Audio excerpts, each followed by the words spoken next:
नमस्कार, good news today देख रहे हैं आप। आपके साथ मैं हूं नवजोत रंधावा। छतरपुर के बागेश्वर धाम से शुरू हुई एकता पदयात्रा 8 पड़ावों को पार कर 9वें दिन अपनी मंजिल तक पहुंच गई। बागेश्वर धाम से ओरछा तक 160 किलोमीटर का ये सफर पूरा होने में 9 दिन का वक्त लगा। जहां जहां से यात्रा गुजरी, लोगों ने वीर बजरंगी के जयकारे लगाकर स्वागत किया। बाबा के भक्तों ने इस यात्रा को महातपस्या बताया। जात पात के विरुद्ध शुरू हुई ये यात्रा ओरछा पहुंचकर पूर्ण हुई है। और बागेश्वर धाम के प्रमुख धीरेन्द्र शास्त्री ने रामराजा मंदिर में दर्शन पूजन किए। वैसे यूं तो समाज को जोड़ने के लिए पहले भी कई यात्राएं होती रही हैं। आजादी से पहले भी लोगों को एकजुट करने के इरादे से महात्मा गांधी ने भी ऐसी यात्राएं की थी। त्रेता में भगवान राम ने भी वनवास के दौरान सभी को एक सूत्र में बांधने की कोशिश की थी। वनवास के दौरान जहां जहां भगवान श्री राम पहुंचे थे, लोगों को अपने साथ जोड़ते चले गए। इसी एकजुटता के उद्देश्य से बाबा बागेश्वर ने एकता यात्रा का आह्वान किया। असल में ऐसी यात्राओं का मकसद लोगों में एकजुटता की भावना जगाना रहता है। लोगों के बीच आपस में भाईचारा बढ़े, यही मकसद होता है। तो क्या ये अपने मकसद को सार्थक कर पाई ये यात्रा? श्री राम को आदर्श मानने वाले देश में आखिर क्यों एकता के सूत्र को भूलते जा रहे हैं? आखिर जात पात को इंसानियत से ऊपर क्यों रखा जाता है? ये तमाम ऐसे सवाल हैं जिन पर चर्चा करने की जरूरत है। इनका जवाब तलाशने की कोशिश करेंगे। साथ होंगे तमाम खास मेहमान जिनसे चर्चा करेंगे। लेकिन पहले यात्रा में उमड़ी आस्था और भक्ति के रंग आपको दिखाते हैं।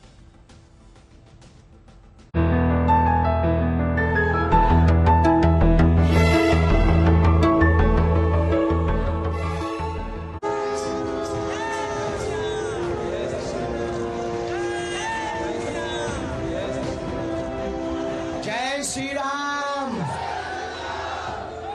जात पात की करो विदाई, हम सब हिंदू।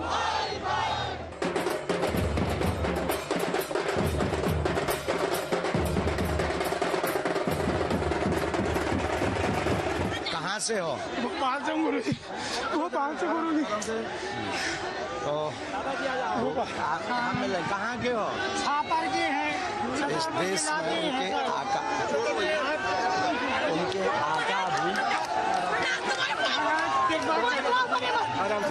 यात्रा के अंतिम दिन भी वही तस्वीरें हैं जो आपने यात्रा के पहले दिन देखी।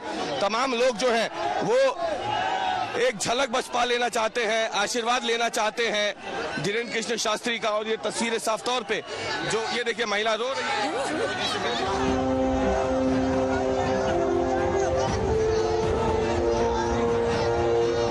हो जाए पक्का?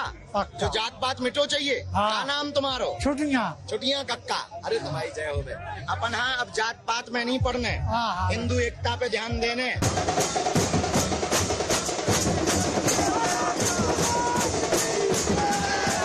सब लोग ठीक हो? चलो एक तरफ हो जाओ। बस।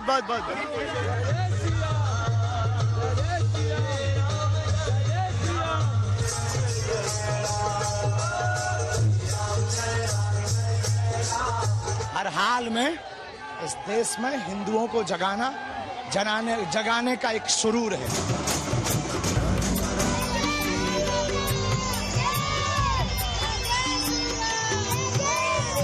ये देश पहली बार हिंदुओं की एकता को सड़कों पर देख रहा, नया अध्याय लिख रहा, नए विचारों के साथ हिंदू एक हो रहे। युवाओं में जोश है पर होश भी है।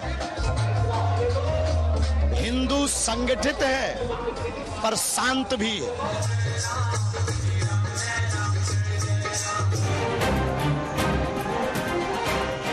जात पात की करो विदाई, हम सब हिंदू।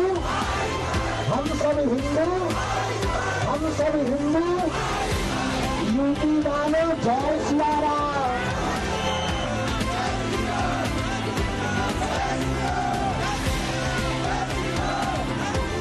बजरंगबली के भक्तों का ये उबाल है। ये हिंदुओं की जागृति का उबाल है। साधु जी।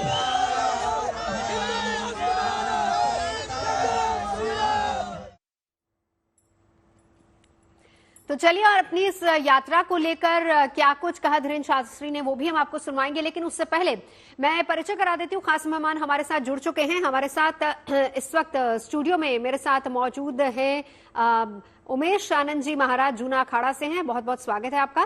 साथ ही साथ इस वक्त हमारे साथ जुड़ चुकी हैं साध्वी विश्वरूपा जी, भी धर्मगुरु हैं। सबसे पहले उमेश आनंद जी महाराज, आप ही से शुरुआत करते हुए, क्योंकि एक चीज को क्लियर कर देते हैं। यात्रा हुई, यात्रा का मकसद समाज में एकता लाना, उनको जोड़ना, लेकिन एक जो मैसेज गया वो ये भी गया कि धर्म सेंट्रिक है। ये अवेयरनेस सेंट्रिक है या धर्म सेंट्रिक है, इसको क्लियर कीजिए पहले। देखिए, धर्म कि लोगों में जागरूकता लाना या फिर हम सिर्फ इसको धर्म के प्रचार के लिए मतलब? मेरे को लगता है कि ये जागरूक यात्रा है, लोगों में एक चेतना का निर्माण करने के लिए। और धर्म एक व्यक्ति के लिए बड़ा सॉफ्ट कॉर्नर होता है, और धर्म के साथ व्यक्ति को चेतन किया जा सकता है। और ऐसा ही धीरेन्द्र शास्त्री कर रहे हैं। जितने लोग इसमें जुड़े हैं वो धर्म के कारण से ही जुड़े हैं, और अब उस धर्म के माध्यम से उनको जो चेतना देने का काम धीरेन्द्र शास्त्री कर रहे हैं, उसका प्रत्यक्ष उदाहरण हम लोग देखते हैं और आज देख भी रहे हैं।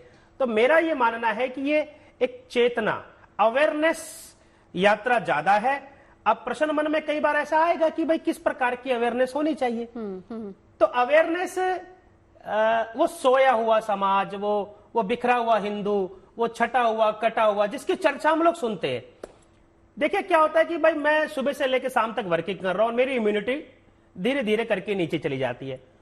तो मैं कोई बूस्टर डोज लेता हूं, मैं आंवला खाऊंगा, कोई मैं मेडिसिन खाऊंगा इत्यादि, मैं कोई नारियल पानी पीऊंगा। तो उससे पीने से मेरे अंदर एक एक्टिविटी बढ़ जाती है, मेरी इम्यूनिटी बढ़ जाती है। ऐसे हिंदू समाज की जो इम्यूनिटी थी वह धीरे धीरे करके कहीं ना कहीं नीचे आई है, और उसको पुनः बूस्ट करने का काम धीरेन्द्र शास्त्री कर रहे हैं। आप ये कह रहे हैं कि धीरेन्द्र शास्त्री ने समाज में एक बूस्टर डोज के तौर पर काम किया इस यात्रा में। भाई अगर मैं आधुनिक भाषा में बोलूं तो ये धीरेन्द्र शास्त्री हमारे लिए एक बूस्टर डोज ही है। वैसे आज के जमाने में सही मायने में अगर लोगों को समझाना हो कि यात्रा का मकसद क्या है, तो मेरे ख्याल से ये एक्यूरेट वर्ड होगा वो समझाने के लिए। एक बार चलेंगे, हमारे साथ साध्वी विश्वरूपा भी मौजूद है।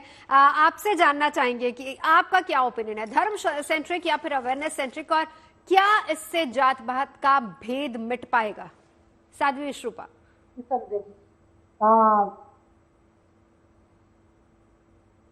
बिल्कुल, इससे जात पात का भेद भी मिटेगा और इससे आपस का सौहार्द बनेगा, प्रेम बढ़ेगा। आप देखिए, तस्वीरें स्पष्ट रूप से बता रही है कि बेशक हम कितने ही बिखरे हुए हों, कितने ही बटे हुए हों, परंतु जब मौका मिलता है, जब कोई अगुवाई करने के लिए आता है, तो सदैव हम इकट्ठे हो जाते हैं। तो और मैं एक बात और यहाँ मेंशन करना चाहूंगी, बताना चाहूंगी कि अभी अंतिम समय था, अभी जागने का अंतिम समय था। ये नहीं कह सकते कि समय रहते जाग जाइए, समय तो जा चुका था। हाँ। अगर अभी नहीं जागे तो फिर कभी नहीं जाग सकते। तो इस प्रकार की यात्राएं बहुत जरूरी है। हम तो खासकर प्रतिवर्ष करते ही रहते हैं, हम काफी वर्षों से लगे हुए हैं। हाँ। परंतु हमारे महाराज जी ने जो एक कहते हैं एक आह्वान जो किया है, एक आगाज जो किया है, ये युवाओं को, खासकर युवाओं को जगा रहा है। क्योंकि हमारा साध्वी विश्वरूपा जी, आपने कहा कि आप हर वर्ष करती रहती है, ऐसी यात्राएं होती रहती है, आप उसमें शामिल होते रहते हैं। क्या संदेश लेकर आप लोगों के बीच में जाते हैं? कैसे अवेयरनेस आती है लोगों के बीच में? क्योंकि देखिए, मकसद तो यही है कि जात पात के भेदभाव को मिटाया जाए। जी बिल्कुल, यही जो हमारे जो मेन जो पॉइंट्स कहेंगे, जो मुद्दे कहेंगे, जो आजकल आप देखिए जो बांग्लादेश में हो रहा है, बांग्लादेश में हो रहा है, क्योंकि जैसे हम कम होंगे वैसे ही हम कटेंगे। बिल्कुल सही बात है, जैसे संख्या कम होगी तो कटेंगे। बाकी तो सभी को मैं अपने भाई मानती हूँ, प्रतिदिन डिबेट में बैठी रहती हूँ, तो हर एक समुदाय हमारा भाई ही है जो भारत में रहता है। परंतु जो आजकल के युवा जो हमारे हैं, जो 12-12 बजे तक सोकर अपनी दिनचर्या खराब कर रहे हैं, आने वाले भविष्य को कमजोर कर रहे हैं, तो हम बच्चों में यही जागृति लाना चाहते हैं। अपने भविष्य को मजबूत करने के लिए आने वाली पीढ़ी में यही जागृति लाना चाहते हैं। क्योंकि ये तो कभी भी देख लीजिए, अगर किसी भी चीज हमारे जीवन में अगर धर्म नहीं होगा तो हमारा जीवन ही नहीं होगा। ठीक है उदाहरण जी। अगर एग्जाम्पल मैं दूं तो अगर हम तुलसी के पेड़ पर वो धर्म से अगर नहीं जोड़ते तो लोग उसको कब से तोड़ के खत्म कर देते, ठीक है, उसका लाभ ही नहीं ले पाते। स्वामी चक्रपाणी जी हमारे साथ जुड़ चुके हैं। स्वामी जी स्वागत है आपका। पहला सवाल आपसे यही कि क्या अपने मकसद में धीरेन्द्र शास्त्री कामयाब होते नजर आ रहे हैं? जात पात का भेद मिटाना है समाज से। देखिए, सबसे पहले तो यहाँ बैठे संतों को, साध्वी जी को मैं नमो नारायण करता हूँ, हरिओम राम राम करता हूँ। और निश्चित रूप से ये समझ लीजिए, हर चाहे संत हैं किसी भी वेश में, वो सभी अपने कार्य कर रहे हैं। वृक्ष कबहु न फल बचे, नदी न संचय नीर, परमारथ के कारणे साधु भया शरीर। तो जो राष्ट्र और समाज की चिंता करता है, निश्चित रूप से यात्रा उसके लिए बहुत ही महत्व रखता है। और यात्रा का उद्देश्य ही है परमार्थ और राष्ट्र की एकता, अखंडता बनी रहे। आज जगत गुरु शंकराचार्य महाराज ने बहुत कम समय में 4 पीठों की जो स्थापना की थी, आज उसी का परिणाम है कि आज जो हमारी भारत की सांस्कृतिक एकता जो धरोहर दिखाई दे रहा है, अभी महाकुंभ लगने वाला है, तो ये सब शंकराचार्य महाराज ने शुरू कराया था, जिसके बाद से जो है एक सनातन एकता और सनातन का डंका पूरे विश्व में बज रहा है। निश्चित रूप से यह जाति पाति और ये जो चीजें हैं, हमारे यहाँ तो कर्म के आधार पे वर्ण व्यवस्थाएं हैं। जो जिस प्रकार से कर्म करता उसी तरह से वर्ण हो जाता है। भगवान कृष्ण ने स्वयं गीता जी में कहा है कि गूढ़ कर्म के आधार पे हम वर्णों की व्यवस्था किए हैं। और हमारे यहाँ तो कोई भेद नहीं, बल्कि और में तो कितना है। हमारे यहाँ भगवान राम सबरी के जूठे बेर खाते हैं। हमारे यहाँ बीच में कुछ ऐसी चीजें आई जिन्होंने आने के बाद जो है कुछ कुरीति आई, जिससे वजह से वो हुई। लेकिन एक बार अनेक संत आते हैं और उसको जो है खत्म करने का काम करते हैं। तो और जन्म से हर व्यक्ति शूद्र है, जन्मने जायते शूद्र, हमारा वेद कहता है जन्म से। और कर्म के आधार पे उसके बाद उसको ब्राह्मण क्षत्रिय वैश्य या जैसा कर्म करता उसी तरह समाज भी उसको सम्मान देता है और उसी तरह से वो जो है अपने वो करता है। तो यहाँ पे कर्म के आधार पे है। जाति का मतलब ये किसी प्रकार से किसी से भेदभाव नहीं होना चाहिए। किसी के जाति के नाम पे, रंग के नाम पे, किसी लिंग के नाम पे कि स्त्री है पुरुष से भेदभाव हमारे यहाँ बिल्कुल नहीं हमारे हिंदू सनातन में है। इसीलिए सनातन विश्व की सबसे महान एक ऐसी धरोहर है जिसको हर व्यक्ति, पूरा विश्व स्वीकार कर रहा है। आप देखिए, प्रभुपाद जी अमेरिका गए, आज वहां पे हरे रामा हरे कृष्णा लोग कर रहे। जब संत गए हैं बाहर तो उन्होंने भौतिक जीवन तो विदेशी जी लिए, उनको एक आध्यात्मिक स्पंदन की आवश्यकता होती है। और वो स्पंदन कहीं मिलता है तो भारत से मिलता है। वो गर्माहट और वो तेज जो मिलता है भारत से ही मिलता है। तो वो उसको तुरंत आत्मसात करते हैं, स्वीकार करते हैं और उनकी आत्म परिवर्तन होता है। हमारे हिंदू सनातन में विशेष धर्म परिवर्तन कभी आप नहीं देखेंगे। हम साध्वी जी बैठी है, महाराज जी बैठे, सब लोग अपने अपने आश्रमों में भंडारा कराते हैं। हर जगह कोरोना काल में कितना सेवा, लेकिन कहीं आपने नहीं सुना होगा कि किसी मंदिर आश्रम ने किसी का धर्मांतरण किया, क्योंकि हम व्यक्ति पे नहीं, हम उसके आत्मा पे जाते हैं। तो मकसद जात पात को। स्वामी जी मैं लौटती हूँ आपके पास। स्वामी जी मैं लौटती हूँ, आपने जो बात कही उमेश जी महाराज, हम वही बात कर रहे थे कि वर्ण के आधार पर विभाजित है। एक बड़ी अच्छी बात उन्होंने की, जब शुरुआत में मैंने भी आपने इस शो को इंट्रोड्यूस किया था, हमने प्रभु श्री राम की भी उस यात्रा का जिक्र किया था, जहां वो भी समाज को एक सूत्र में बांधने की कोशिश करते हैं। चक्रपाणी जी ने सबरी का जिक्र किया। जब हम उसी राम को अपना आदर्श मानते हैं, हम उसी राम राज्य की कल्पना करते हैं, और हाल फिलहाल में राम मंदिर के समय भी हमने देखा कि किस तरीके से लोगों ने एकजुट होकर, यहां तक कि युवाओं की बात कहा जाता था कि युवा जो है धर्म से बिल्कुल परे हो गए, हम सबसे ज्यादा युवा उस दौरान सामने आए। जब हम इन सब चीजों को मानते हैं, ये सब कुछ हमारे धर्म में, हम शास्त्रों में पढ़ते हैं, यही सिखाया गया, तो फिर जात पात कहां से आया? और ये जात पात की जड़ें उमेश जी कितनी गहरी है समाज में? देखिए, इसमें तो निसंदेह को स्वीकार करना पड़ेगा, जात पात का ऐसा दंश हिंदुत्व को खा गया। और जितना नुकसान इस जात पात नाम के शब्द ने हिंदुत्व को, सनातन को पहुंचाया, और किसी चीज ने नहीं पहुंचाया। आज धीरेन्द्र शास्त्री भी यही तो बोल रहे हैं कि भैया जात पात को समाप्त करना है। क्यों ये बात हमको बोलनी पड़ रही है? और देखिए, आपने बड़ी महत्वपूर्ण बात बोली, आपने श्री रामचंद्र का जिक्र किया। राजा रामचंद्र ने इन 14 वर्ष के वनवास में संपूर्ण भारतवर्ष का भ्रमण किया, और संपूर्ण भारतवर्ष का भ्रमण करते हुए समाज की सोई हुई सज्जन शक्ति, वह सज्जन शक्ति जो सोई हुई है, सुप्त अवस्था में है, उसको एकत्रित कर कर दुर्जन का नाश करने का काम किया। आज हिंदू समाज की भी जो सज्जन शक्ति है, घरों में बैठी है, लेकिन एक नेतृत्व चाहती है। उस सोई हुई सज्जन शक्ति को एकत्रित करने का काम आज धीरेन्द्र शास्त्री कर रहे हैं। अब जब सज्जन एकत्रित होता है तो दुर्जन भागता है। या किसी को मारना पीटना काटना नहीं है। और जहां तक आपने युवाओं की बात करी, बिल्कुल मैं सराहना करता हूं, आज का युवा जागरूक है, धर्म से भी जुड़ रहा है। इस आधुनिक काल में जिसका प्रभाव पड़ रहा है वो पड़ रहा है, लेकिन ये मॉडर्नाइजेशन भी परम आवश्यक है, शिक्षा भी आवश्यक है, हर चीज का प्रयोग अनुकूल प्रतिकूल देखकर करना। कितनी गहरी है जात पात की जड़ें समाज में? आप तो हर जगह जाते हैं, देखते हैं। देखिए, ये इतनी गहरी, अब मैं कह सकता हूं कम है, लेकिन गहरी जब तक बात करी, जैसे एक शरीर के भीतर आत्मा, इतनी गहरी ये जात पात चली गई। शक, डच, हूण, पुर्तगाली, अंग्रेज, मुगल, इनका केवल एक ही लक्ष्य था कि जात पात को बढ़ावा देना। और जहां तक आपने बोली जात पात, देखिए मैं दिल्ली के अंदर एक वाल्मीकि पीठ का पीठाधीश्वर हूं, और जब मैं पीठाधीश्वर होने से पहले मेरा अपना कुल था, एक मर्यादा थी, लेकिन सन्यासी का कोई वर्णाश्रम नहीं होता, वो सन्यासी है। लेकिन जब मैं घरों में भोजन करने जाता था तो लोग मेरे से पूछते थे कि भाई आप हमारे घर का भोजन कर लेंगे क्या? मैंने कहा भाई क्यों नहीं करेंगे? कह रहे आप तो इस जाति के, हम तो ऐसे हैं। तो आप कल्पना करके देख सकते हैं कि सामने वाले के मन में कितना संदेह था कि आप मेरे घर का भोजन कर लेंगे क्या? ये शब्द केवल कल या परसों नहीं आया, निश्चित तौर पर योजनाबद्ध तरीके में शब्द को लाया गया और वो अपने काम में सफल हुए। हाँ। बिल्कुल पर सफल वो तो हुए। आज भी है ना। यही से मैं चर्चा को आगे बढ़ाऊंगी, लेकिन एक बार जरा सुनवाते हैं धीरेन्द्र शास्त्री ने क्या कुछ कहा अपनी इस पूरी यात्रा के दौरान। बालाजी की दया, ये अध्यात्म यात्रा है, बजरंगबली की यात्रा है, बागेश्वर हनुमान का राम राजा ओरछा से मिलन की यात्रा है। ये उत्साह हनुमान जी के लिए है और बजरंगबली के लिए है, और निश्चित रूप से यह देश का हिंदू जगेगा। ये हिम्मत आती कहाँ से है इन लोगों पे, ऐसे लोगों पे? इन लोगों के स्नेह, बजरंगबली का आशीर्वाद। हम पूर्व आचार्यों को याद कर लेते हैं, जब थक जाते हैं यहीं रोड पर सो लेते हैं, थक जाते हैं यहीं खा लेते हैं, थक जाते हैं यहीं चाय पी लेते हैं, थक जाते हैं थोड़ा नच लेते हैं, मुस्कुरा लेते हैं। आप जैसे लोग मिलते हैं, कभी मन निराश होता है तो आप लोग प्रसन्नता दे देते हो। बस यही है कि हिंदुओं का काम हो जाए, हमारा तो काम लगता है।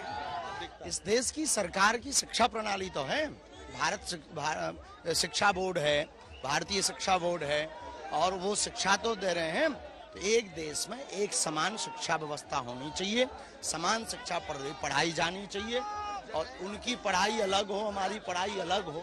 ये अलग कैसे हो सकता है? एक देश में रहने वाले लोगों को एक पढ़ाई पढ़नी चाहिए, और देश की शिक्षा मुफ्त है। देश की जब शिक्षा मुफ्त है तो वो अलग से क्यों चला रहे हैं? ये इनके आपके पूजनीय पिताजी, उन्होंने भी एक यात्रा की थी अमृतसर तक, मुंबई से। उन लोगों से जुड़े थे जो देश के बिछड़े और पिछड़े थे। उस यात्रा का नाम शांति यात्रा था। लेकिन इनके अंदर एक नई खूबी, अभी हम कुछ देर पहले सुन रहे थे बैठे बैठे, जिसके लिए हम सड़क पर उतरे हैं, जिसके लिए सब छोड़ छाड़ कर हम उतरे हैं। लाखों लोगों की भंडारे की व्यवस्था, भोजन की व्यवस्था, सिर्फ एक ही उद्देश्य, भेदभाव मिटे। भेदभाव मिटे, उद्देश्य यही है। लेकिन इसी के साथ साथ साध्वी श्रुपा जी, आपको जोड़ना चाहूंगी। हम इन तस्वीरों में देख रहे थे और इस यात्रा में भी हमने देखा बहुत बड़े बड़े चेहरे साथ जुड़े थे। आपने कहा आप भी यात्राएं करती है, मकसद ऐसा ही रहता है। क्रिटिक ये भी कह रहे हैं कि संजय दत्त जैसे बड़े चेहरों को जोड़ने का मकसद ये था कि भीड़ ज्यादा वहां पर जुटे। क्या कहेंगे इस पे आप? मैं ये पूछना चाहूंगी, जो लोग ऐसा कहते हैं क्या संजय दत्त हिंदू नहीं है, संजय दत्त सनातनी नहीं है, या जो खली आए हैं जो नेता हैं क्या वो हिंदू नहीं है? किसी भी पद प्रतिष्ठा या कहीं पर बैठे हुए उससे पहले तो वो एक सनातनी है। तो ये कर्तव्य तो सभी का बनता है। अगर आज आप एक किसी विवाह में आ रहे हैं तो ये थोड़ी ना है कि जिसका विवाह वही जाएगा, जितने रिश्तेदार जितने बुलाए हैं सभी जाएंगे। और ये तो एक ऐसा विवाह है जो सभी के लिए मंगलमय कार्य कर रहा है, हो रहा है। तो मैं इसे बहुत महा उत्सव का नाम देना चाहूंगी। और बहुत ज्यादा शब्द कहने की जरूरत नहीं, तस्वीरें बहुत कुछ बोल रही हैं। यहाँ लोगों को देखिए, अगर 160 किलोमीटर की यात्रा के बाद लोगों के चेहरे देखिए कि कितने खुश। नहीं तो आप 1 किलोमीटर जाने के बाद भी घर आके नारियल पानी पी जाते हैं, कितना थकान हो जाती है। और इतनी दूर दूर से, अमेरिका से लोग आए हुए हैं और इटली से लोग आए हुए हैं, पूरे विदेशों से लोग आए, और भारतवर्ष से तो जुड़े ही हुए हैं लोग। तो ये जो बेफजूल की बातें हैं ये तो लोग खैर कहेंगे ही। कहा जाता है कि कहीं ना कहीं जब अच्छा कार्य होता है तो कुछ लोग ऐसे भी जुड़े होते हैं। और मैं ये कहना चाहूंगी कि हमारी सनातन का जो मूल मंत्र है सत्य, अहिंसा, त्याग और परोपकार, इसे ही हम साथ लेकर चल रहे हैं और इसी में सब कुछ है। बिल्कुल, लोग इसे कभी कभी हमारी कमजोरी समझ लेते हैं, परंतु यही चीजें हमें अंदरूनी ताकत देती हैं। जी। तो हम सभी संत मिलकर और इस कार्य को आगे बढ़ाने पर लगे हुए हैं। ठीक है। स्वामी जी के सानिध्य में बहुत सारी ऐसी यात्राएं हम करते रहते हैं। जी, स्वामी चक्रपाणी जी, आपके पास आना चाहूंगी। अभी धीरेन्द्र शास्त्री जी ने यह भी कहा है कि अगर जरूरत पड़ेगी तो वो ऐसी यात्रा फिर से निकालेंगे और लोगों को जोड़ने के लिए। संत समाज की तरफ से हमेशा से ये कोशिश होती आई है। अभी हम यहाँ पर मेरे साथ स्टूडियो में बैठे उमेश जी महाराज से लगातार हम ऑफ द रिकॉर्ड भी बातचीत कर रहे थे कि क्या मकसद रहता है संतों का, वो किस तरीके से लोगों को जोड़ने की कोशिश करते हैं। सर, क्या अब वक्त आ गया है या फिर आप लोग को स्वामी जी क्या लगता है कि अब संत समाज को लीड लेनी चाहिए? क्योंकि इस जात पात के फर्क को अगर मिटाना है, सियासतदान तो अपनी रोटियां सेक के चले जाते हैं, लेकिन इस फर्क को अगर मिटाना है तो संतों को आगे आना पड़ेगा। नवजोत जी, संत हमेशा से आगे थे, आगे हैं और आगे रहेंगे। और आगे सेवा में आगे वो थे, तपस्या में आगे थे, साधना में आगे थे, समाज को पालने में आगे थे। जिस समय लोगों को खाने की क्षमता नहीं थी, संत समाज ने भंडारे चला करके उनको पाला। जब लोगों के पास शिक्षा नहीं थी, गुरुकुल के माध्यम से उन्हें शिक्षा ज्ञान देने का काम किया, वेदों का अध्ययन कराया, शास्त्रों का अध्ययन किया, यानी मनुष्यता से पशुता की तरफ, पशुता से मनुष्यता की तरफ ले जाने का कार्य किया। और हमेशा से ये प्रयास किया कि क्योंकि जब तक उसको ज्ञान नहीं है तब तक वो पशु के तुल्य है। जैसे ही उसको ज्ञान होता है धर्म का, शास्त्र का, वो मनुष्य हो जाता है। हमारा ऋग्वेद स्पष्ट कहता है मनुर्भव। वो ये नहीं कहता क्या बनो, कहता है मनुर्भव, नहीं मनुष्य बनो। तो मनुष्य बनने की प्रेरणा जिसके शास्त्र और ग्रंथ दे रहे हो, तो निश्चित रूप से जहाँ पे हर जीवों में परमात्मा का दर्शन होता है, जहाँ गौ हमारी जहाँ पे अतुल संपत्ति है, जहाँ पे हर में परमात्मा के दर्शन हम करते हैं, तो वो सनातन अपने आप में निश्चित रूप से ये मिटना मतलब कि दुनिया मिट गई, ये इसको कोई जो खत्म करने वाले लोग आते हैं तो ये समझो मानवता को खत्म करने की बात करते हैं। कि हमारे यहाँ की जो साध्वी जी ने कहा बिल्कुल सही कहा, सत्य। हमारे यहाँ जो बताया गया धर्म का मतलब वही है, सत्य, अहिंसा, करुणा, दया, प्रेम, इसका मूल है। और इसमें पूरा, इसीलिए जब विदेशों में तक हमारे संत महात्मा जाते हैं तो वहां पे वो अपने आप में हृदय परिवर्तन उनका होता है। प्रभुपाद जी महाराज गए और हरे रामा हरे कृष्णा आज अंग्रेज करते हैं। यहाँ के लोग चोटी रखना भूल गए, तिलक रखना भूल गए, लेकिन अंग्रेज देखो चोटा रखते हैं, बड़े बड़े वो दंडवत प्रणाम करते हैं। तो देख के मन प्रसन्नता। सनातन कभी नहीं खत्म, सनातन तो सर्वव्यापी है और सर्वकालिक है, हर काल में रहा है। संतों ने हमेशा से समाज को दिशा देने का काम किया है, चाहे वो रूप अलग अलग हो सकते हैं। चाहे हमारे स्वामी जी बैठे आप सेवा कार्य करते हैं मंदिर के माध्यम से, भगवान वाल्मीकि के उनके आशीर्वाद से कर रहे हैं। भगवान वाल्मीकि बताइए, ऐसे जिन्होंने भगवान राम के चरित्र को पहले ही लिख दिया था, ऐसे अवतार बताइए जिन्होंने पहले ही पूरी उसको लिख दिया और राम को भगवान राम बनाने की वो किया। तो ऐसे भगवान वाल्मीकि जी के पीठ से बैठ करके आप सेवा कर रहे हैं। हर व्यक्ति, हर संत अपने आप को सेवक समझ। साध्वी जी इतना अच्छा कार्य कर रही, तो हर संत अपने अपने स्तर पे जैसे है कर रहे हैं। अब जो कोई नहीं कर पा रहे तो जो कार्य कर रहा है उसको कहीं ना कहीं मनसा वाचक कर्मणा समर्थन उसको देता है, लेकिन और देता रहेगा। चक्रपाणी जी, ये देखिए, आपने बहुत अच्छी बातें कही। हमारे शास्त्र भी ये बताते हैं, सुबह सुबह उठ के जो हम पूजा पाठ करते हैं उसमें भी यही चीज दिखाई जाती है कि इंसानियत सबसे बड़ा धर्म है, इंसानियत से बड़ा कोई धर्म नहीं है। फिर भी जात पात ऊपर हो गई।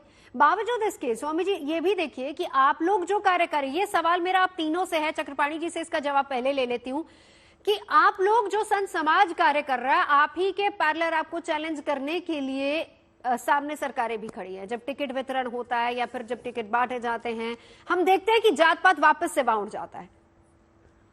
देखिए ऐसा है, एक जो भी निंदा करने वाले हैं नवजोत जी, हम तो कहते हैं, संतों कहते हैं निंदक नियरे राखी है आंगन कुटी छवा है। तो हमारे संतों ने कहा कि निंदक को तो अपने आंगन में कुटी छवा के रखिए, कहीं ना कहीं वही प्रेरणा देता है चलने के लिए। तो उस पे कोई संत तो विचलित होता नहीं है। सवाल इस बात का है कि हमें लेकिन समाज विचलित हो जाता है ना सर। आप लोगों ने एक कार्य किया, आप समाज को सही तरीके पर चलाने की कोशिश कर रहे हैं, लेकिन तुरंत से फिर उसके बाद ट्रैक चेंज हो जाता है। मैं आ रही हूँ साध्वी जी आपके पास। जी, मैं आपकी बात समझ नहीं पाया, थोड़ा आवाज कट गई थी। मेरा सवाल ये है कि क्या बोल रही हैं? आप लोग अपनी तरफ से अच्छे विचार समाज के बीच में रखते हैं, जात पात के भेदभाव को मिटाने की कोशिश करते हैं। अब इतने में चुनाव आ जाते हैं, वापस से वो भेदभाव आ जाता है, समाज पूरा भटक जाता है फिर से। नहीं, देखिए जातीय भेद जो करता है, जाति के नाम पे वोट मांगते हैं, जाति के नाम पे जनगणना कराने वाले भी पार्टी है जिन्होंने देश को बंटवा दिया। वो भारत एकता यात्रा लेके चलता है, भारत जोड़ो यात्रा लेके चलता है और देश जो बंटवाया जाए।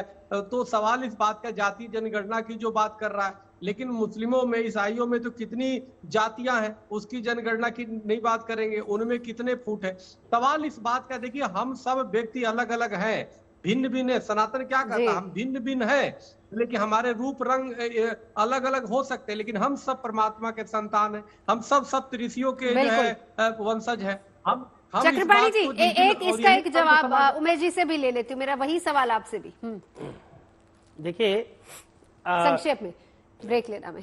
ठीक है, संक्षेप में। हाँ, संक्षेप में जवाब उसी का। हाँ, देखिए जहां तक आपने बोला कि भाई चुनाव आ जाते हैं इत्यादि, इसमें ये जो वर्तमान राजनीति हम देख रहे हैं, हम समझते हैं कि कुछ लोग धर्म की कौन सा धर्म बड़ा है, कौन सा धर्म छोटा है, कौन सी जाति इत्यादि पर, ये सब भारत की राजनीति के अंदर ये हम सबको देखने को मिलता है। हाँ। लेकिन मुझको लगता है कि भारत की जनता ने जात पात की राजनीति को एक बड़े हद तक, मैं ये नहीं बोलूंगा कि समाप्त हो गई, जो यथार्थ हम उसकी चर्चा करते हैं, लेकिन बड़े लेवल पर आज भारत के अंदर ये जात पात की और इत्यादि जो यह चीजें हैं वो समाप्ति की ओर बढ़ी है। और मुझको लगता है कि आने वाले कालखंड के अंदर ये सब चीजें समाप्त हो जाएंगी। लेकिन मैं उन राजनीतिक लोगों को भी आग्रह करना चाहता हूं कि राष्ट्र को प्रमुख बनकर, अपने राष्ट्र की समस्याओं को प्रमुख बनाकर हमको आगे बढ़ना पड़ेगा, और इस जात पात की राजनीति से हमें बहुत दूर जाकर काम करने की आवश्यकता है। संत समाज अपनी तरफ से पहल करता है, लेकिन चुनाव आ जाते हैं, सियासतदान अपनी रोटियां सेकते चले जाते हैं। इस पर एक जवाब आपका। जी नवजोत जी, धर्म और राजनीति का जो अस्तित्व है वो सदैव से सह अस्तित्व रहा है, उसको हम अलग नहीं कर सकते हैं। तो वैसे तो अब जो बहुत सारा सिनेरियो चेंज हो चुका है, पिक्चर बदल चुकी है। अगर आप देखिए कोई राजनीतिक अगर रैली हो रही होती तो इतनी भीड़ नहीं होती जो आज एक धर्म जागृति यात्रा में है। तो अब लोगों को समझ आ गया, वैसा नहीं है वो कितना भी कहते रहें, परंतु परिणाम सामने आ जाते हैं।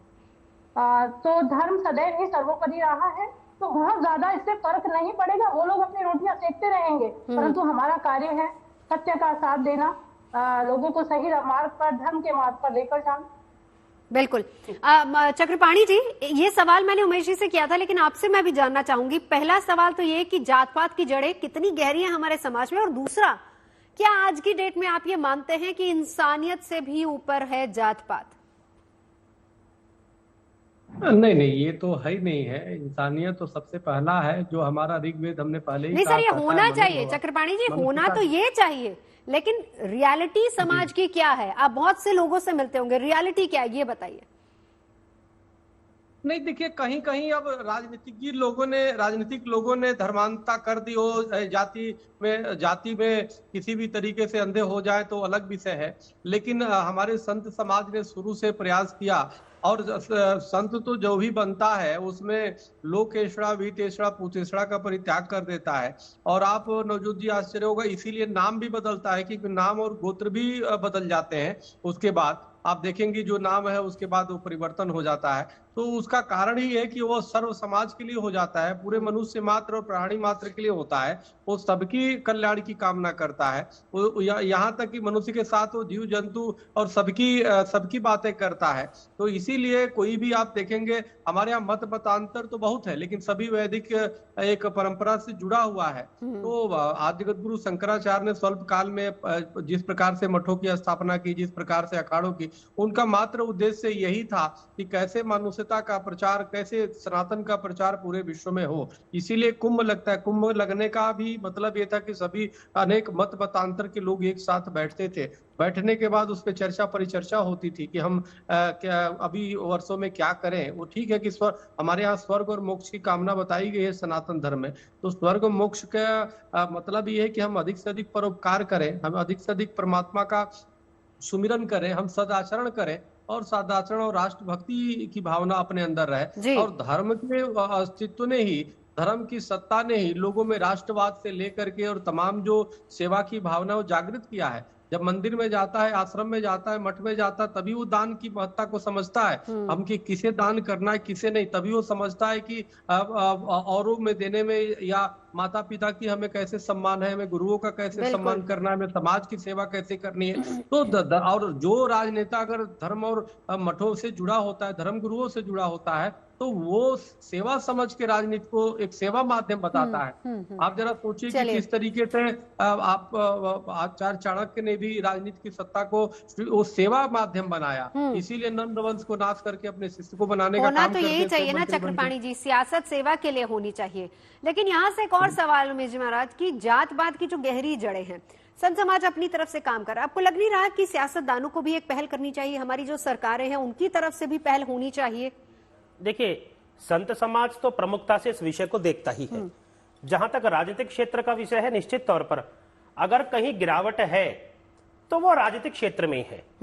राजनीति मतलब अर्थात राज करने की कोई श्रेष्ठ नीति, यही बात मैं पहले भी कह रही थी। तो राज करने की श्रेष्ठ नीति कैसी नीति जिससे यह राष्ट्र श्रेष्ठ बने। लेकिन हमारे राजनीतिक दलों के अंदर बड़े पैमाने पर, भैया मैं इस बिरादरी का हूं, मैं इस जात का हूं, मेरे को टिकट चाहिए, मैं ये हूं, मैं किसी का नाम नहीं ले रहा हूं, लेकिन ऐसा चलता है। और इसी कारण से क्या होता है कि आप देखिए, आप लोगों ने कई बार देखा होगा कि कुछ लोग गाड़ी लेके जा रहे हैं, बाइक लेके जा रहे हैं, उस पर टैग लगा होता है। हाँ बिल्कुल। अब टैग क्यों लगा होता है? जब व्यक्ति अपने को ही श्रेष्ठ मान रहा है, भी मैं ही श्रेष्ठ हूं और मेरे अलावा सारे के सारे निकृष्ट है, नहीं, हम सब श्रेष्ठ हैं, ये भारत श्रेष्ठ है, ये जगत श्रेष्ठ है, किसी प्रकार की जात पात नहीं है। राजनीतिक पार्टियों को भी एक मत से इसको स्वीकार करना चाहिए और जो योग्य है, भाई मान लीजिए कोई यादव सीट है मान लीजिए, तो वहां से यादव ही लड़ेगा, कोई राजपूत है तो राजपूत लड़ेगा, ये विडंबना है और ये हो रहा है। तो फिर तो ये भी इसमें एक और लाइन फिर आप जोड़ लीजिए कि राष्ट्र भावना परे रह जाती है। हम तो अभी तक इंसानियत की बात कर रहे थे, यहाँ तो राष्ट्र भावना भी पीछे रहेगी, जात पात सबसे ऊपर हो गया। ऑन द रिकॉर्ड आपके चैनल पर मैं आज कुछ चीजों को स्वीकार कर रहा हूं, खुलकर कर रहा हूं। यही हो रहा है भैया, हमारा बहुल क्षेत्र यहाँ पे यह आना चाहिए, नहीं भाई, कोई हो सकता है, कोई योग्य हो सकता है, उस योग्य व्यक्ति को आना चाहिए जिसमें योग्यता हो। ये जब तक ये जात पात की राजनीति का भारत से अंत नहीं होगा, जिस लक्ष्य को हम चाहते हैं, श्रेष्ठ भारत, एक भारत श्रेष्ठ भारत, उसमें बड़ी दुविधा आने वाली है। लेकिन मैं ऑन द रिकॉर्ड आपके चैनल पर बोलता हूं कि वर्तमान प्रधानमंत्री माननीय नरेंद्र मोदी जी, मुझको लगता है कि कोई निर्णय जरूर लेंगे, क्योंकि ऐसे मैटर्स में एक ट्विस्टिंग चाहिए उनको, उन तक ये विषय आए तो उसमें कुछ ना कुछ वो करते हैं। जैसे उन्होंने बोला कि भाई मुझे ऐसे परिवार चाहिए जिसके परिवार की कोई भी पृष्ठभूमि राजनीतिक ना रही, ऐसे लोग चाहिए जिसमें कोई राजनीतिक व्यक्ति ना रहा हो, ऐसे यंग लोग चाहिए। मुझको लगता है कि माननीय प्रधानमंत्री जी जैसे कि एक देश एक चुनाव, एक पॉलिसी लेकर आए, ऐसी कोई पॉलिसी है जिसमें जात पात का विषय ना हो और एक विकल्प हो जो भारत को श्रेष्ठ बना सके। मुझे लगता है इस और कदम बढ़ाना चाहिए हम लोगों को, और इसके साथ साथ राष्ट्र भावना को भी और आगे बढ़ाना चाहिए। साध्वी श्रूपा जी, आपके पास आते हुए यही सवाल जो अभी मैं बात कर रही थी कि जड़ें बहुत ज्यादा गहरी हो गई हैं, तो क्या फिर हम कहें कि अभी तक तो हम इंसानियत की बात कर रहे थे, लेकिन राष्ट्रवाद से भी ऊपर हो गई है जात पात? बिल्कुल, इसमें कोई दो राय नहीं है कि इसकी, क्योंकि बहुत सारी ऐसी कुरीतियां हैं जिनकी जो जड़ें अभी तक हमारे यहाँ पर है, जो लोग छोड़ कर गए। हाँ। वो आए, हमें गुलाम करके चले गए और वो कुरीतियां छोड़ गए। बहुत सारी घूंघट प्रथा है, बहुत सारी चीजें हैं जो हमारे, जो जात पात की प्रथा को अगर हम दूर करना चाहते हैं तो सबसे पहले युवाओं को जागृत करना होगा, युवाओं को आगे आना होगा। अगर कोई राजनेता भी है, क्योंकि जितने भी हम युवा राजनेताओं को आगे लेकर आएंगे तो उनकी सोच में फिर भी फर्क है। आज हो सकता है ये जाति पाति जो छोटे गांव है, बहुत पिछड़े हुए गांव, वहां पे होता है, परंतु शहरों में समान शिक्षा, समान सारे कार्य दिए जा रहे हैं। कुछ जो आरक्षण की भी मैं यहाँ कहूंगी कि जो आरक्षण मिल रहा है, अगर इस पर भी विचार किया जाना चाहिए तो कुछ हद तक यह भी कमी आ सकती है। तो ये पहल तो हमारे राजनेताओं को करनी पड़ेगी, सरकार को करनी पड़ेगी। हम संत समाज सदैव इस बात के लिए आगे रहे हैं और हम तो किसी मंदिर में, मठ में, कहीं भी जाने से पहले कभी किसी से नहीं पूछते कि कौन किस जाति का है। हम कभी गुरु बनाने से पहले नहीं देखते कि कौन किस जाति का है। तो हमारे यहाँ जाति जो प्रथा है वो डाली गई, उसी को खत्म करने की कोशिश है। बिल्कुल जी, जो हमारे यहाँ डाली गई है, और निस्संदेह जो ऊपर से डाली गई चीजों को हम निकाल के बाहर कर सकते हैं। हाँ। अपने पात्र को खाली कर सकते हैं। इस तरह तो की भाई यात्राओं ऐसी का बहुत बड़ी मकसद, बात और नहीं जो आप कर भी सकते। बता रही थी कि यात्राएं होती है, उसका यही मकसद होता है। अब स्वामी जी आपके पास आते हुए महाराज जी, एक लक्ष्य रखा गया है कि विकसित भारत का लक्ष्य, यकीनन आज अगर भारत की एक्सेप्टेबिलिटी हर दुनिया के हर कोने में है, हर मुल्क भारत को सैल्यूट कर रहा है, सलाम कर रहा है, तो कहीं ना कहीं हम अपने उस लक्ष्य की तरफ बढ़ रहे हैं, यानी कि विकसित भारत के लक्ष्य की तरफ कोशिशें हो रही हैं, आत्मनिर्भर भारत होता जा रहा है। लेकिन क्या ये जात पात जैसी चीजें ये रोड़ा नहीं अटका रही हैं हमारे उस लक्ष्य में? देखिए, आपका जो प्रश्न है निश्चित तौर पर ये उसको रोड़ा अटकाने का ही काम कर रहे थे। आपने बोला कि आज भारतवर्ष का संपूर्ण विश्व के अंदर एक नेतृत्व, आज सारा संसार भारत की ओर देखता है कि हमारा नेतृत्व करेगा। एक ग्लोबल लीडर की तरह हमारी अप्रोच हो रही है कि देखिए, हमारे प्रधानमंत्री जाते हैं तो हमारे ही राष्ट्र के लोग उनकी प्रशंसा नहीं कर रहे, अनेक अनेक राष्ट्राध्यक्ष जो है अलग अलग विभूतियों से उनकी प्रशंसा करते हैं, और पूरा विश्व देखता है कि भारत के पास हर समस्या का समाधान है। भारत मतलब एक ऐसा राष्ट्र जो समस्याओं के समाधान दे सकता है, ये संसार देखता है। जहां तक भारत युवाओं का राष्ट्र है, अगर हम अपने युवा का सही मार्गदर्शन नहीं करेंगे, उसकी एनर्जी को सही लेवल पर हम नहीं लेकर जाएंगे, तो निश्चित तौर पर वह विध्वंसकारी होगी। और हमारे राष्ट्र के नेता हमारे युवाओं को दिग्भ्रमित कर इस राष्ट्र की वह नौका को विराम देने का काम कर रहे हैं। मुझको लगता है कि जहां तक आपने एक प्रश्न किया कि भारत नेतृत्व की बात करी, देखिए मैं आपको बहुत महत्वपूर्ण बात बताता हूं और मैं इसको मानता हूं और स्वीकार भी करता हूं। आज जिस भारत को हम जगत गुरु बोलते थे, विश्व का नेतृत्व करने वाला, ये ऐसी सोने की चिड़िया था। लोग कहते थे कि दूध की नदियां थी, अर्थात दूध की नदियां सोने की चिड़िया मतलब वह संपन्न राष्ट्र जिसको हम लोग डेवलपिंग और डेवलप्ड राष्ट्र बोलते हैं, वो विकसित राष्ट्र की श्रेणी में था, जहां लोग राष्ट्र व्यापार करते थे। वो धूमिल हो गया। धूमिल कब हो गया? जिस देश का युवा, जिस देश के नागरिक अपने कर्तव्यों से विमुख हो जाते हैं, राष्ट्र भक्ति से विमुख हो जाते हैं, जो सामूहिक न चलकर व्यक्तिगत चलने का काम करते हैं, उस राष्ट्र को तोड़ा जा सकता है। और विध्वंसकारी शक्तियों ने योजनाबद्ध तरीके से हमारे साथ यही किया। और देखिए, मन में प्रश्न आता था, जब हम इतने शक्तिशाली थे, हम संपन्न थे, फिर ये समस्याएं क्यों आ गई भाई? देखिए, किसी भी परिवार को बर्बाद करना है, उस परिवार के बड़े लड़के को आप नशे में डाल दीजिए, गलत कामों में डाल दीजिए, पूरा का पूरा परिवार बर्बाद हो जाएगा। ये आप देख लीजिए, ये हो जाएगा। तो भारत के लोगों में क्या किया गया जी? भारत के लोगों में यह किया गया, ये तेरा राज्य, ये तेरा जनपद, ये तेरा जनपद, ये तेरा जनपद, ये मेरा जनपद, मेरा राज्य। सबने अपने अपने राज्य की चिंता करी, राष्ट्र की चिंता नहीं करी। भाई जनपद तो अलग अलग थे ना, हम संपूर्ण राष्ट्र की बात कर रहे हैं। उनको जनपदों में बांट दिया गया, और बांटते बांटते बांटते बांटते ये बटेंगे कटेंगे कोई नई चीज तो नहीं है। पहले भी 16 जनपद थे, चाणक्य के कालखंड में, अशोक कालखंड के अंदर वो बांटते बांटते बांटते बांटते, यही शक, डच, हूण, पुर्तगाली, मुगल आए, ये बांटते बांटते बांटते कट गए। तो ये कोई नई चीज नहीं है, और स्वाभाविक सी बात है, जो बटेगा भैया वो कटता है। भाई हम 4 भाई हैं, साथ रहते थे, मोहल्ले की हिम्मत नहीं थी कि हमारे पे कोई आवाज उठाए, लेकिन चारों भाई अलग हो गए, लड़ने वाले आ गए, क्योंकि हम बट गए तो हम कट गए। और इसी जात पात को खत्म करने के लिए यात्रा निकाली जा रही है। साध्वी श्रूपा जी, अब उनका ये कहना है कि वो जरूरत पड़ी तो दोबारा यात्रा निकालेंगे। क्या संत समाज को एक साथ एकजुट होकर अब इस तरह के संदेश देने की जरूरत है? बिल्कुल, इसमें कोई सोचने का विषय नहीं है।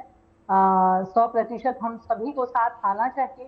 और पूरे, क्योंकि मैं बताती हूँ, जो संत होता है, इसे एक अलग तरीके से हम लोगों ने पिछले बहुत वर्षों से ना अलग तरीके से समझा है। इसको सिर्फ हम करुणामयी परोपकार करने वाला, परंतु एक सच में बताऊं, मैं एक योद्धा होते हैं हम लोग। जो संत होता है वो योद्धा होता है, ना उसे कुछ खोने का डर, ना उसे पाने का डर। वो एक फौजी की तरह खड़ा होता है। और जो शंकराचार्य ने, जो हमारे महाराज शंकराचार्य जी ने जो पीठ बनाई थी, वो इसी प्रकार बनाई थी, अपने राष्ट्र की सेवा के लिए, राष्ट्र के बचाव के लिए। तो सभी संत, जो हम सभी योद्धाओं को मिलकर आगे आना होगा, तो निश्चित रूप से हम अपने देश को बचा पाएंगे। और बहुत, अगर ऐसे ही हम साथ मिलकर चलेंगे, मैं तो इतने बड़े यहाँ माध्यम से कहना चाहूंगी, हम सभी को इकट्ठा होकर चलना होगा, तो हमें विश्व गुरु बनाने से कोई रोक नहीं सकता है। हम विश्व गुरु की ही तो बात कर रहे थे, क्योंकि जब जात पात वाली चीजें आ जाती हैं तो विकसित भारत के लक्ष्य से हम कहीं ना कहीं बहुत पीछे हो जाते हैं। और आपने सही बात की, यहाँ पर राष्ट्र ऊपर होना चाहिए, राष्ट्र सर्वोपरि होना चाहिए, लेकिन हम बटे हैं अभी भी जात पात में। स्वामी जी देखिए, ये प्रश्न है जो हम बटे हैं, इसमें संशय है ही नहीं। तो इस प्रकार की यात्राओं निकालने का क्या अर्थ रह गया था? अगर एक रहते तो ऐसी यात्रा थोड़ी निकलती। यात्रा इसीलिए निकाली जा रही है, ये जो बटे हैं ये ना बटे। जितने बट गए भैया, अब ना बटे। लेकिन इसकी शुरुआत कहां से, क्यों अभी तक इनको जोड़ा नहीं जा सका? क्यों अब ये देखिए, धीरेन्द्र शास्त्री जैसे जो युवा संत है, इस तरह के लोग अब आ रहे हैं समाज को जोड़ने के लिए, संदेश देने की कोशिश कर रहे हैं, अभी तक क्यों इस और सोचा नहीं गया? देखिए, ये दुर्भाग्य कि क्यों नहीं सोचा गया। आज से कई वर्ष पहले इसका चिंतन मनन हो जाना चाहिए था। मैं एक उदाहरण देकर आपको बताता हूं। हम बिहार स्टेट को देखें, बिहार में एक पार्टी ने बड़े लंबे समय तक राज किया। क्यों करते थे राज? भाई, मैं चाहता हूं कि सामने वाला अशिक्षित रहे। अशिक्षित रहेगा तो मैं अपनी बात को मनवा लूंगा, मैं जैसे उसको भ्रम में डाल दूंगा, जो भी करूंगा वो मेरी बात समझ लेगा। लेकिन सामने वाला शिक्षित हो गया तो अपने अधिकारों को लेकर बात करेगा। तो मेरी बड़ी अच्छी पॉलिसी थी कि जितने अशिक्षित रहेंगे, जितने बटेंगे कटेंगे, जात के नाम पर रहेंगे, मैं भ्रमित कर अपना शासन चलाऊंगा। तो भारत की पॉलिटिकल पार्टियों ने यही किया। लेकिन जब किसी राज्य के लोग शिक्षित होकर अपने अधिकारों का चिंतन मनन करते हैं, अंबेडकर जी के दिए संविधान का चिंतन मनन करते हैं, तो क्या होता है? वह पार्टी सत्ता से हटती है। जहां तक आपने बोले किसने प्रयास क्यों नहीं किया, मैं आपको बताता हूं। कौन चाहता है कि भैया भारत विकसित राष्ट्र बने? राष्ट्र विरोधी लोग चाहेंगे क्या भारत विकसित राष्ट्र बने? ये जितने भी लोग हैं भारत विरोधी, ये एजेंट हैं उन लोगों के जो अपने राष्ट्र में बैठकर चाहते हैं कि भारत विकसित राष्ट्र ना बने। इस पर भी जो चिंतन मनन करना चाहिए हम लोगों को।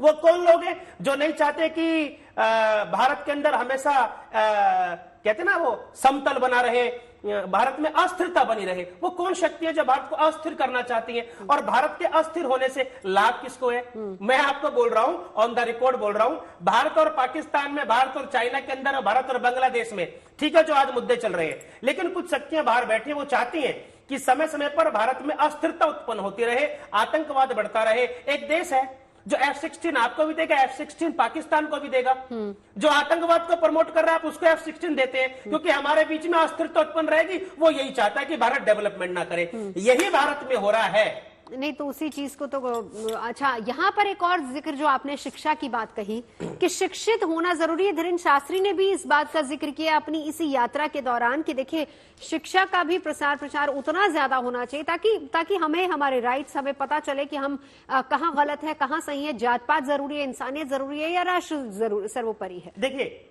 शिक्षा का अपना बहुत महत्व है। शिक्षा के बगैर व्यक्ति का वैसा ही मूल्य है जैसे कोई गौ माता है जो दूध नहीं दे सकती, उसका क्या उपयोग है? कोई गाय है जो दूध दे सकती है, उसकी उपयोगिता है। अगर कोई शिक्षित व्यक्ति है लेकिन विदेश में उसका कोई परिचित नहीं है, लेकिन अपने ज्ञान के माध्यम से वो अपने संबंध स्थापित कर लेता है, और अशिक्षित व्यक्ति क्या करेगा?